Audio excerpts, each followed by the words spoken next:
વડોદરાના કરનાળીમાં આવેલું કુબેર ભંડારી મંદિર વિશ્વ પ્રસિદ્ધ છે, પરંતુ આ મંદિર અત્યારે ટ્રસ્ટીઓના વિવાદના કારણે અત્યારે વિવાદમાં ઘેરાયું છે. જો આ મંદિરની વાત કરીએ તો આ મંદિર છે 2/4/1953 ટ્રસ્ટ તરીકે નોંધાયું ને એ 675 નંબરનું ટ્રસ્ટ નોંધાયું. 594 નંબરની જે સર્વે નંબરની મિલકત છે નિરંજની પંચાયતી અખાડાના નામે નોંધાયેલી છે.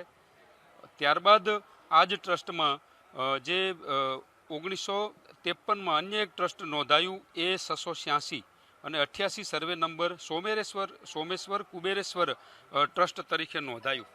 આ બંને ટ્રસ્ટનો અત્યારે કોણ વહીવટ કરે આ મંદિરનો એ વિવાદ જાગ્યો છે.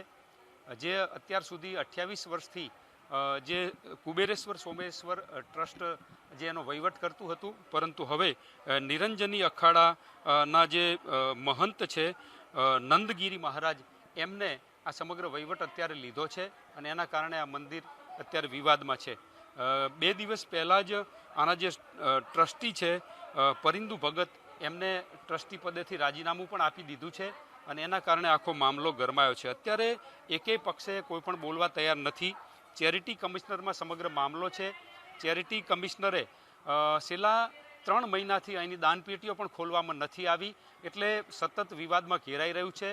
મહારાષ્ટ્ર અને ગુજરાતથી મોટી સંખ્યામાં ભક્તો અહીંયા દર્શન કરવા આવી રહ્યા છે, ત્યારે આજે કુબેર મંદિર છે એ અત્યારે ટ્રસ્ટીઓના વિવાદના કારણે વિવાદમાં સપડાયું છે. કેમેરામેન કિશોર ક્ષીરસાગર સાથે માનુ ચાવડા, વીટીવી ન્યૂઝ, કરનાળી ગામ.